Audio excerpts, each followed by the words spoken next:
Boys, UFC Fight Night Moicano versus St. Denis just finished up.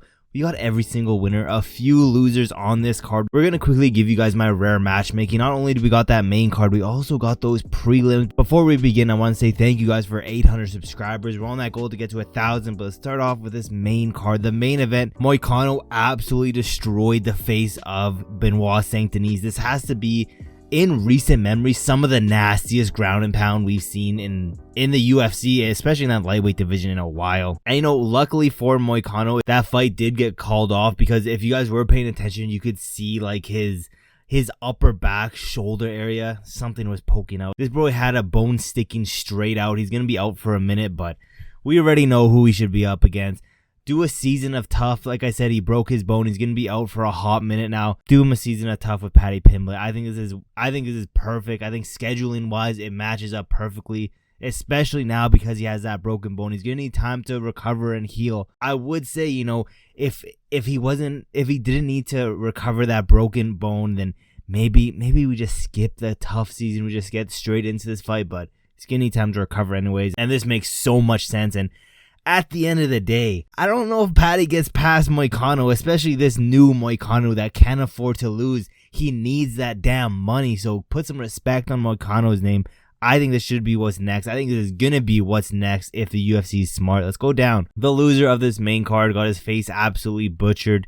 Benoit St. Denis. So what's next for Benoit St. Denis? You could do a bunch of guys here. Now, the UFC still wants to build this guy up. They still want a high-level French prospect in the UFC. They're probably going to give him someone up the rankings. And a perfect guy that they can give up the rankings, who's on a few-fight losing streak, hasn't fought in a minute now. I'm talking about Ziam. Now, the only thing here is, scheduling-wise, I don't know if this lines up that well. Mainly because Ziam probably is ready to fight anytime now, where Benoit St. Denis, we're not going to see him until next year, most likely. You can't tell me this wouldn't be a banger of a matchup. This would be one of the best, non-contender UFC lightweight fights you can put on right now. But let's go down.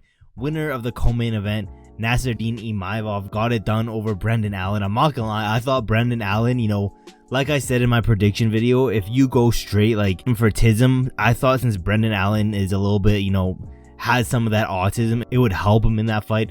Turns out, it just makes this boy just brain dead for the last 2 rounds and the entire first round. I still don't understand the game plan for Brendan Allen. He had him down on the ground for over 4 minutes in the first round. And what did he do? Absolutely nothing. Honestly, deserved to lose that fight. It is what it is. But you can't tell me that Nassourdine Imavov versus Caio Borralho isn't a banger of a fight. I know this guy was calling out for a title shot.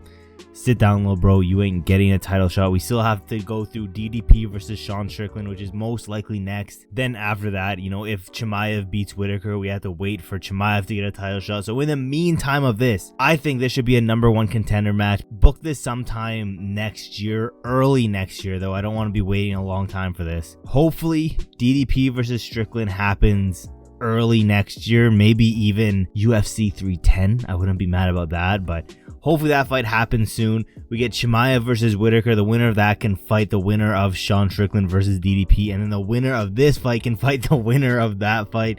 A whole lot of stuff needs to happen in this division, but it is what it is. Let's go down to the loser. I don't even know why I have him here. He doesn't deserve to be on here. Brendan Allen, absolutely joke of a fighter. He lost. Let's match him up with someone who hasn't fought in a minute now. Someone who I think is on a losing streak. His last fight is a loss. I know they have a little bit of beef between each other. There was an incident leading up to this fight. They got into it. Marvin Vettori. There's a story behind this one already. Make this one next. Just go down. William Gomis absolutely robbed my boy, but it is what it is. I think he lost that fight. Doesn't matter. I'm not the judge. Joanderson, Brito will be back. It is what it is. William Gomis, let's match him up with Sodiq Yusuff. I think this would be a super fun matchup. I don't think William Gomis deserves calling out someone like a Diego Lopez.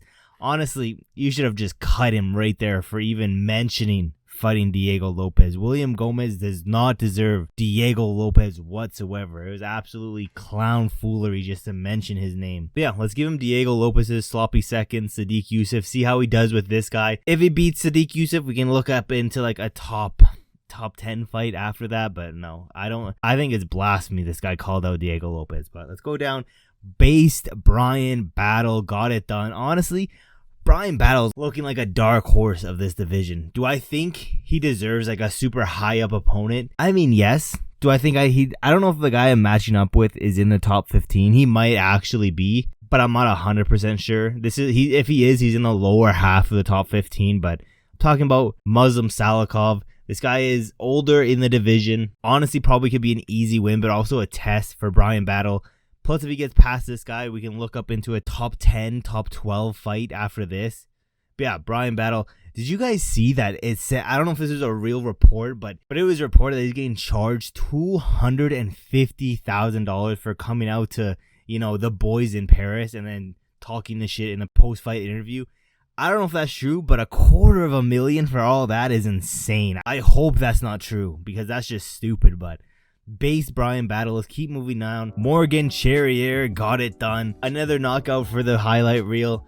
I think we match him up with a good test. For a lot of these guys coming up, these are going to be strictly like, okay, let's test these guys out. I don't want any more, easy fights. Let's give Charriere the Jared Gordon test. I think this would be a fun matchup. Again, we got to test these guys. We can't just give him layup after layup after layup because I'm not going to lie. A lot of these fights for these French guys were layups. But yeah, I also think this would be a fun matchup. And again, we need to start testing these guys. Let's go down. Ziam got it done.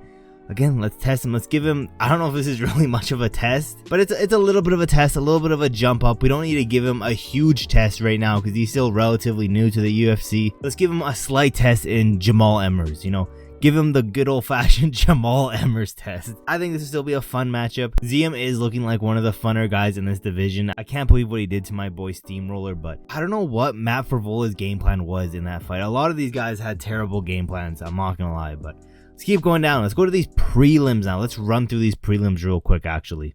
Because I know for a good portion of you guys, you don't really care about the prelims, but before we get into that, your boy does this for every single card. I don't just do this for the pay-per-view events. I do this for every single card. So if you guys like this kind of content, make sure you subscribe and turn on those post notifications. Go into this.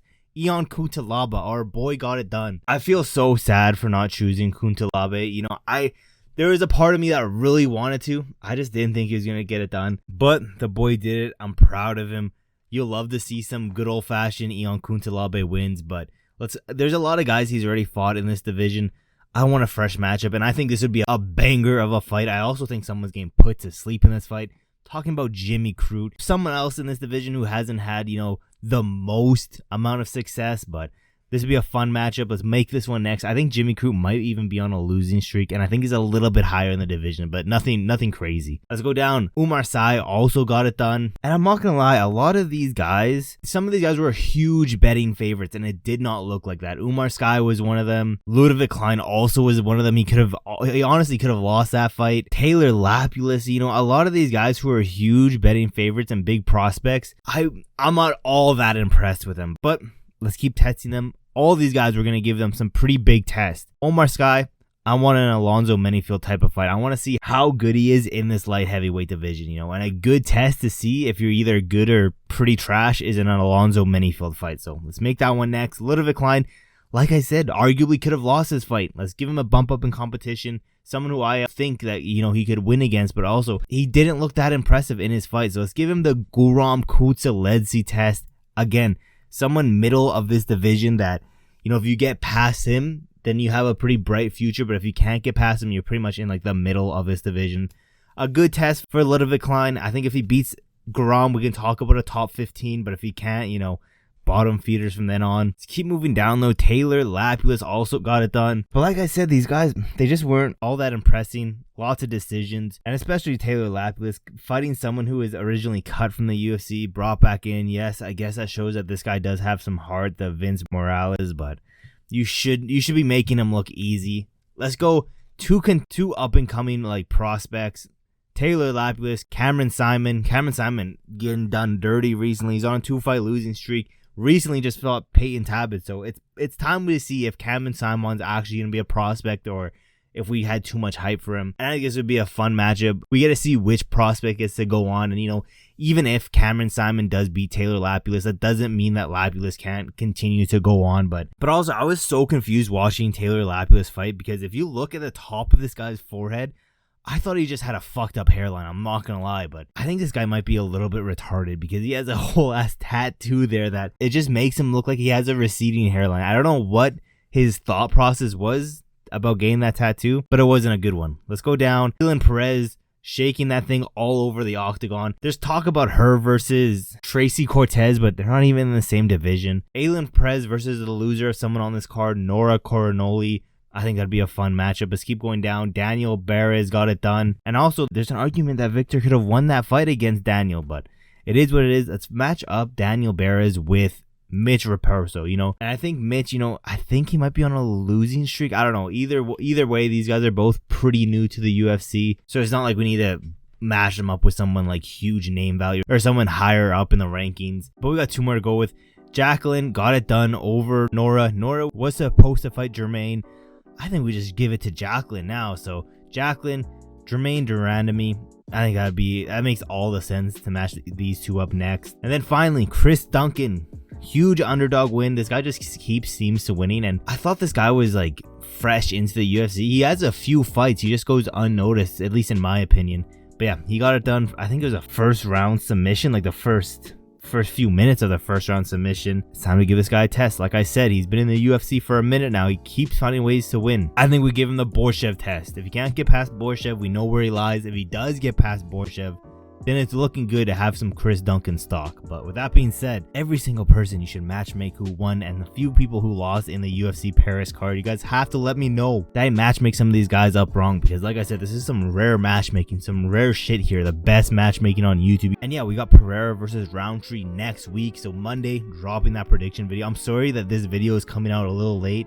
Your boy's been busy. It is what it is. I got some stuff cooking up, but your boy's been busy. We're still gonna try to post this on Sunday. It's gonna be a little bit late though, so shout out to every single one of you guys who watched this video to the end. If you have not yet, like I said, you watched this video all the way to the end, you might as well subscribe with those post notifications turned on, just so you never miss any of these rare videos. And yeah, with all that being said, there's really not that much else left to say, except for I will see you guys in my next video.